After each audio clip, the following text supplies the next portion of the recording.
Hi, this is Steve Merril, WagerTalk.com, right back here on WagerTalk TV with your NFL Fade the Public video for Week 8 of the regular season this Sunday, October the 30th, and also Monday night, October 31st, Halloween special for you, as we have both Sunday and Monday plays for you here on this video. And don't forget, Fade the Public is here every week. We get up on Saturday afternoon. If you want instant alerts when this video goes live, hit the bell, hit subscribe, and hit the bell for instant alerts. By the way, if you're joining us on Saturday, not too late to check out my college football top 25 video, which is also live right here on Wager Talk TV as we speak.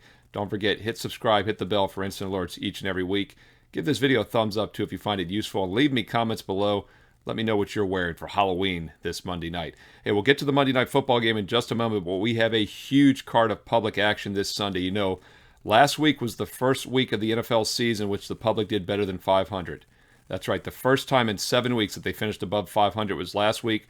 So you know what that means. The public is feeling cocky. They're feeling confident this week. And we have the deepest card of public plays we've had all season. 8 games here on this video. 6 public plays and 2 additional leans for you, including the Monday night game, which I'll get to in a moment. We also have your Sunday Europe game over in England, the early game at 9:30 Eastern. That's an additional lean for you here in just a moment. But first, let's get to the most public plays on Sunday. Before we do so, a quick reminder, the public is not always wrong. For those of you that are new here to the video, the premise is fading the public long-term gives you an edge because, first of all, you usually get line value. The lines are usually inflated when the books are getting heavy one-sided action. But use this as a filter. Use it as a factor. Overall this season, still hitting right around 60% fading the public. Of course, I started this video a couple years ago in November of 2020. We went 31-8 through the rest of 2020, and that's when this video got very popular, very hot, and it has been profitable ever since. But once again, you don't just blindly play the public. We got 8 games this week that are very public. You don't want to be playing every one of those. So pick your spots. I'll chime in here in the video as well to let you know which ones I think have a bigger edge. All right, with that said, if you want my official best bets, go to my page right now, Steve Merril, WagerTalk.com. Get my NFL best bets for Sunday and Monday Night Football. Daytime 3-pack, Sunday Night Football as well, Monday Night Football. And if you're joining us on Saturday, not too late to get some of those 5 college football best bets. I went a perfect 5-0 last week. 5 strong college plays this Saturday as well. Great time to get on board. Steve Merril, WagerTalk.com. By the way, I've got a 31% discount promo, which I'll give you here in just a few moments. But I want to get right to the public information for Week 8, Sunday, October 30th. The most public play this week goes at 1 o'clock Eastern on Sunday, and that is the Tennessee Titans. Currently minus 2.5 to minus 3.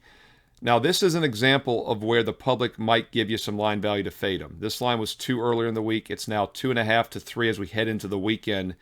And I do think there'll be more 3s at kickoff because Tennessee looks like the most public side this week. So if you like Houston, I would wait and grab a +3. Some of them are available on Friday night, Saturday morning already. I think more will become available at kickoff. And this is a perfect example of when fading the public does give you that extra line value. Now, the one caveat to the line moving, though, is that we do have some uncertainty at quarterback for the Tennessee Titans. Starter Ryan Tannehill injured his ankle in the game last week. He did come back to finish in that 19-10 win against the Colts, but he's been very limited this week in practice. He's limited on Wednesday and Thursday. He did not practice at all on Friday. Rookie Malik Willis out of Liberty got the majority of the snaps this week, and especially on Friday. So there is a chance. Tannehill's listed as a game-time decision. I expect him to play. The odds obviously are saying that as well, as this line has gone from 2.5 to 3 in some spots. But if he is announced out, or if there's more uncertainty, then this line might come back down. But otherwise, the public will most likely push it to that key number of 3 by kickoff on Sunday at 1 o'clock Eastern. As far as Malik Willis, that would be a downgrade. Not only is he a true rookie starting on the road for the first time ever, I like to look at preseason stats because that's really all we have to go for. He threw 4 passes in that Bills blowout back in September. Preseason, he was very mediocre this year. In fact, 2 of his 3 games, he had a quarterback rating of 76 or less. He also had a 2-to-1 touchdown interception ratio, which is decent, but his average yards per pass in 2 of the 3 games was 4.7 and 5.7. He did have a 9.7 in the first game, but once again, the last 2 games in which he had 40 pass attempts, he averaged just barely over 5 yards per pass. That's not good. So if Willis does end up starting, definitely would like the Texans here as a home dog. They're one of the worst teams in the NFL. But they do appear to be playing hard still. This is a team, of course, that had their bye week, played the Raiders last week, lost 38-20. The game was close for a while. Las Vegas was also coming off their bye week. So we'll see. I have to keep an eye on Tannehill. Once again, a game-time decision, but Tennessee is the most public play this week in Week 8, and that goes on Sunday. Another very public side on Sunday. The other most public side for Sunday, or favorite rather, most public favorite. By the way, 3 public dogs for Sunday. You know we love to fade those public NFL dogs. I've got 3 of them coming up for you in just a moment. But the other public favorite this week also goes at 1 o'clock Eastern, and that's the Miami Dolphins.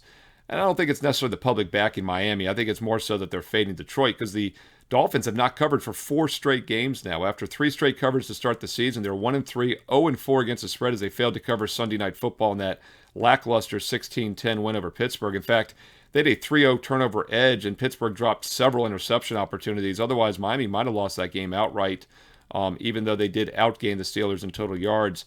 But Detroit's now lost 5 out of 6, 4 straight losses, 3 straight losses against the spread.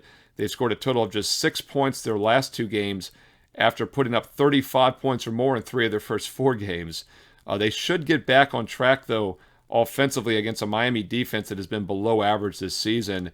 But the public, once again, wants nothing to do with Detroit. And here's another example where we're getting some line value by fading the public, which is the premise of this video. Look-ahead line last week was -3. Now the real line is 3.5. 3 is a very key number, about a 9% chance the Dolphins win by exactly 3 on the road. So that difference between 3 and now plus 3.5 is about a 9% better chance of cashing the ticket with Detroit. That's why fading the public wins long term. And the Dolphins, once again, are a public side on Sunday. Lions look like they might have some value at plus 3.5 or more. All right, those are the 2 public favorites for Sunday. I've got 3 very public dogs as well. Let's get to those. Those of you, once again, that are new to this video, the public in general, 60 to 70% of the time plays favorites. So to say a favorite is very public, like Tennessee or Miami, we got to get 75, 80% or more consensus. That's what we have in those 2 games. Underdogs, on the other hand, we get even 50% on the dogs sometimes. You consider that public. All 3 of these dogs are 55 to 65% public this week. And it's a red flag because, once again, the public normally does not play dogs. And what's great about fading the public when they're on underdogs is that we often get the better team. In fact, theoretically, we do get the better team because they're the point spread favorite. So these are the ones I really like to look at. And we've only missed a few of these this season, although 2 of them did miss last week. In fact, I think only 2 had missed all year until last week, in which, once again, the public had their best week of the season. And isn't it interesting that the 2 public dogs last week that worked out were the 2 New York teams? Well, guess what? Public is coming right back with the Jets and the Giants this week as the 2 most public dogs on the board once again in Week 8, just like they were in Week 7. Let's look at the most public of the 2, and that's the New York Jets. No surprise here. The public was on the Jets last week against Denver. Of course, Russell Wilson does not play. That's announced on Saturday afternoon. And the Jets actually went from a dog to a favorite last week and ended up about a 2-point road favorite. But they were a public dog at the time of the video before Russell Wilson was announced out. And the Jets have now won 4 straight, 5 of their last 6 straight up and against the spread after getting blown out in Week 1. Keep in mind, Joe Flacco was at quarterback in Week 1 against the Ravens. Zach Wilson's been back for several weeks now, so obviously that is an upgrade for the Jets. They're a better team with Wilson, but they're still an overrated team, and boy, are they beat up right now. Huge running back injury last week, of course. Likely offensive rookie of the year. Breece Hall is injured out for the season. Starting right tackle Vera Tucker is also out with a season-ending injury. So 2 offensive starters from that running game are out. And the Jets are going to be a little shorthanded offensively. In fact, they're also without Corey Davis at wide receiver. So 3 starters are out on the offense. 3 of their 11 starters, key offensive players. Elijah Moore is back after requesting to be traded. He was benched, so I'm not sure how much of a replacement that is for Corey Davis. We'll find out. So if there's a spot in which the Jets might regress, it probably is this week. And New England's in a pretty good bounce-back spot, to say the least. They were embarrassed on Monday Night Football. You remember last week, the Patriots are a very public play here in this video, and that's one time fading the public worked with the Chicago Bears, an outright 33-14 underdog winner as an 8.5-point dog on Monday Night Football. So the public won with the Jets. They lost with the Patriots, so no doubt they're on the Jets this week and fading the Patriots. So New England is a road favorite, is all of a sudden not a popular choice. The Jets look very public this week as a home dog. I do not agree with it, though. I think it's a bad spot with 3 offensive starters out. They're probably due to regress now. And meanwhile, New England should bounce back under Belichick after that terrible Monday night game. And keep in mind, they did have a 4-1 turnover deficit in that game as well. So obviously not a good showing by the Patriots. They were outplayed, could not stop the run all of a sudden. Bears ran for 243 yards. But the Jets, without their right tackle and their star running back, will not have the same potent attack that they've had most of this season. So the Patriots look to be catching the Jets at the right time, and the Jets are the most public underdog this week in week number 8. All right, I mentioned the New York Giants, also a very public dog here in week number 8. The Giants last week cashed for the public against Jacksonville. I liked Jacksonville last week. The Jags easily could have won that game, really could have gone either way. But the Giants continue to get it done. They've now covered and won 4 straight, and they're 6-1 straight up in ATS in all 7 games this year. Definitely a team I'm looking to fade at some point. Unfortunately, I'm not sure the Seahawks are exactly my number one choice because Seattle's probably a bit overrated as well, winning 3 of the last 4 straight up in ATS. And Seattle's been an underdog in every game this season except when they were a 1-point home favorite against Atlanta, and they lost that game straight up. So this is the biggest favorite they've been all year. Giants have actually been a dog in 5 of their 7 games. So 2 teams that have vastly overachieved this season, but it does look like a tough trip for the Giants. Cross-country, second straight road game after playing in Jacksonville last week. Seattle, one of the strongest home fields in the NFL. So I would fade the public here. Definitely have no problem fading the Giants. This line's sitting right on that key number of 3. Does not look like we're going to get a 2.5. In fact, even some of the sharper books are 3, -11, -15. So I don't think you're going to get this down to 2.5. But Seattle -3 is still a nice little contrarian play. I think we're getting the better team against a Giants team that's due for a flat spot. And, I know people keep saying that each and every week. We thought it was going to happen last week in Jacksonville. But just looking at the schedule overall, this team had to play in London against Green Bay and then play Baltimore at Jacksonville, now travel cross-country. They get the bye finally next week. You got to wonder if maybe they're looking ahead to that bye week already. And this might be a decent spot for to fade the Giants finally. And the public, once again, is heavy on the New York teams. Both Jets and Giants, the 2 biggest public dogs for week number 8. All right, one more public dog for week number 8, and that goes at 4:25 Eastern, and that's the Washington Commanders. Wow, who would have thought they'd be on this video anytime soon? The public has faded the Commanders several times this season, with success, not to mention. They faded them with Dallas and won. They faded them with Tennessee and won. They faded them last week with Green Bay and lost. So maybe that's why all of a sudden they're jumping on the bandwagon, but this has not been a public play at any point this season. And as I often say in this video, I don't think it's necessary that they're backing the Commanders big time. I think it's maybe they just want nothing to do with the Colts, who have really struggled this season. Yet saying they've struggled, they've still gone 3-2 straight up in ATS their last 5. Matt Ryan is out. He was injured last week, but I'm not sure how bad the injury was. But there's one thing certain. Matt Ryan will never play again for the Colts because there's an injury clause in the contract. If he gets hurt before March, after I think week 7 or 8, there's an extra like $5 million or something that kicks in, $12 million, whatever it is. So I don't think he'll ever see the field again. Ellinger has been announced the starter for the rest of the season. So let's look into his numbers just a little bit. First of all, he is a second-year quarterback out of Texas, and he was fantastic in the preseason this year. Fantastic is an understatement. He played 3 games. He threw 29 passes, and he completed 24 of them. He was 24 for 29 this preseason. He had a quarterback rating of 139, a perfect 158, and 100 in those 3 preseason games. Threw for 8 yards per pass attempt or more in all 3 and had a 4-0 touchdown interception ratio. If he plays anywhere near that in the regular season, he's going to be a superstar. So I'm okay taking a flyer with Ellinger here. I think he's worth a gamble, and I'm not sold on this Commanders team still. And instead of Wentz returning to Indianapolis against Matt Ryan, it's Taylor Heineke against Sam Ellinger.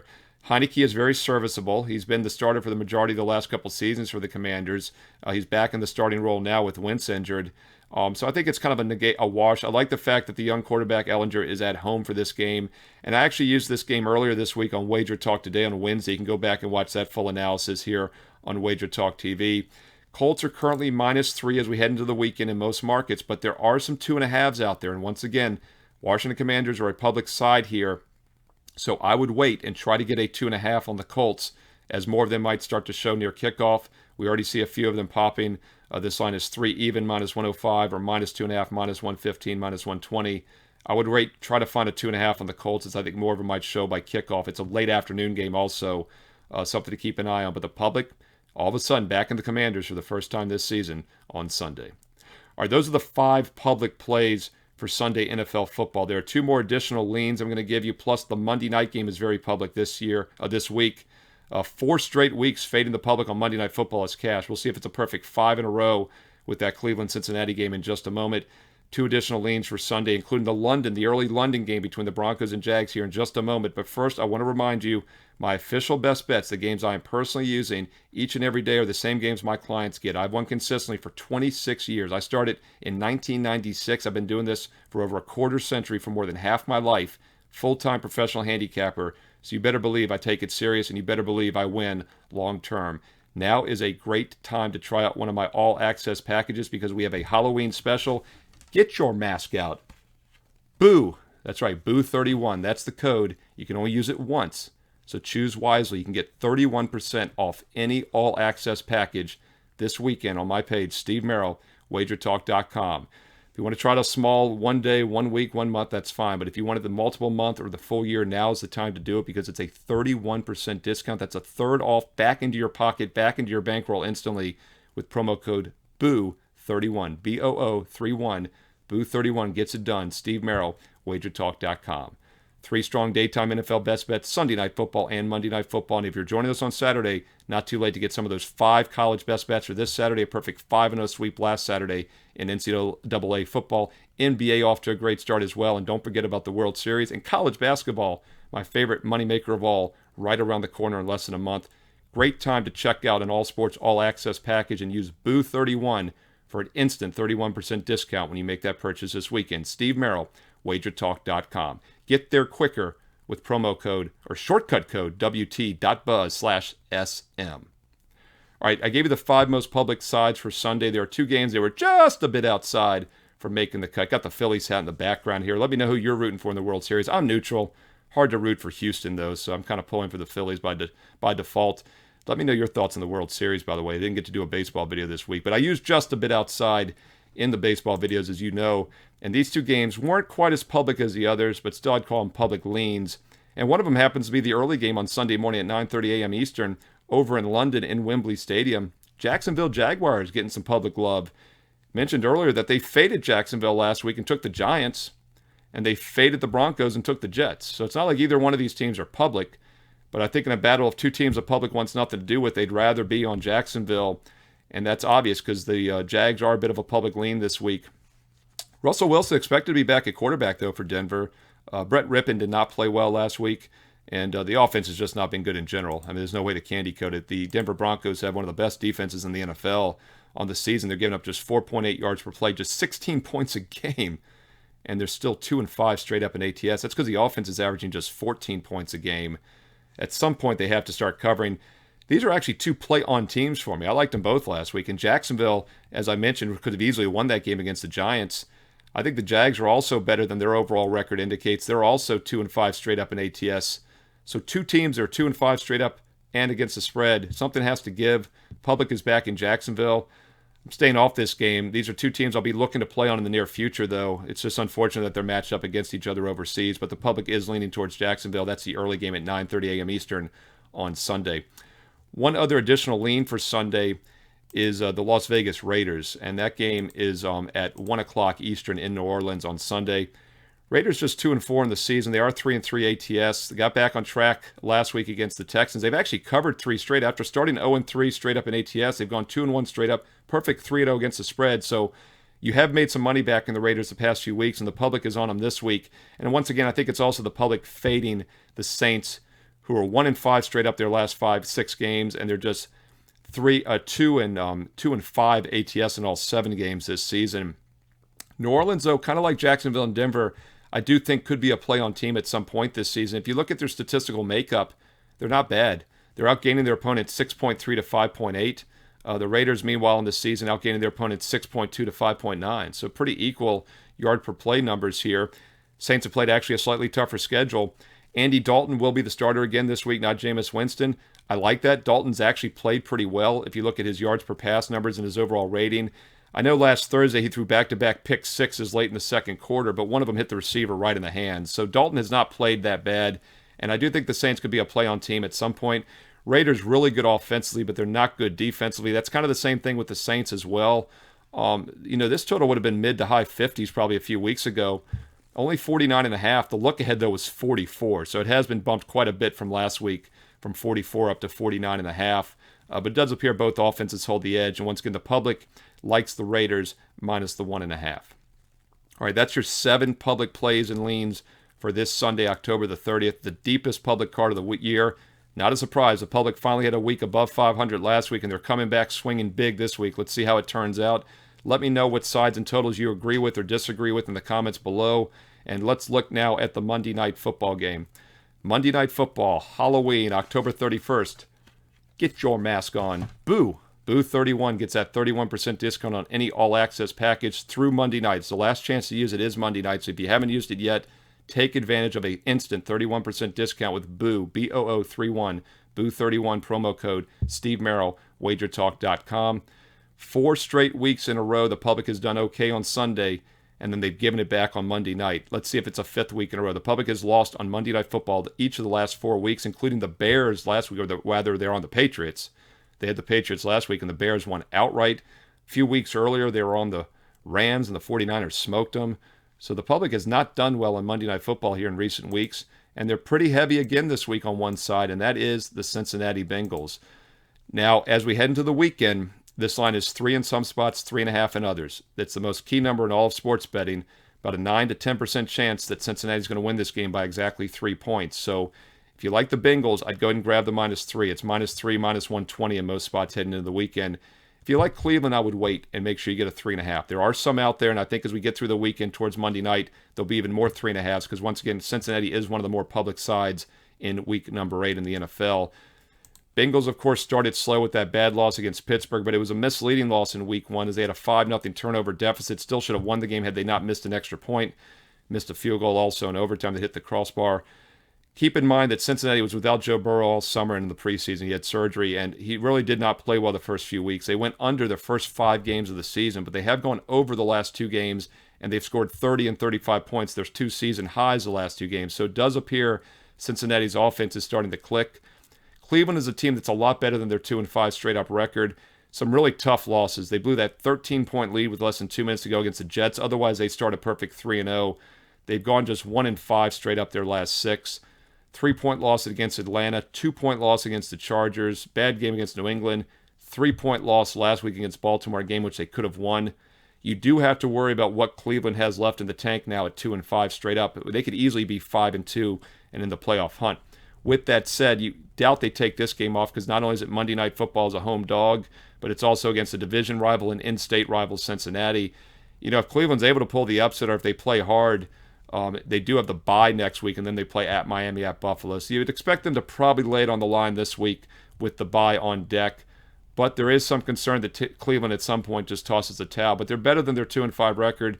Cincinnati, though, on the other hand, is better than their 4-3 record because, once again, their offense has been clicking. The last 2 weeks, they've looked fantastic. And don't look now, after starting 0-2 straight up in ATS, Bengals are 4-1 straight up, perfect 5-0 against the spread the last 5 weeks. That's why they are one of the most public plays this week. And once again, the public does like the Bengals on Monday Night Football. If you like Cincinnati, I'd grab the -3. If you like Cleveland, I would wait as plus 3.5s are starting to show as we head into the weekend. And even more will probably be there by Monday night. All right, that's the most 8 public sides for week number 8. It's over half the games on the board.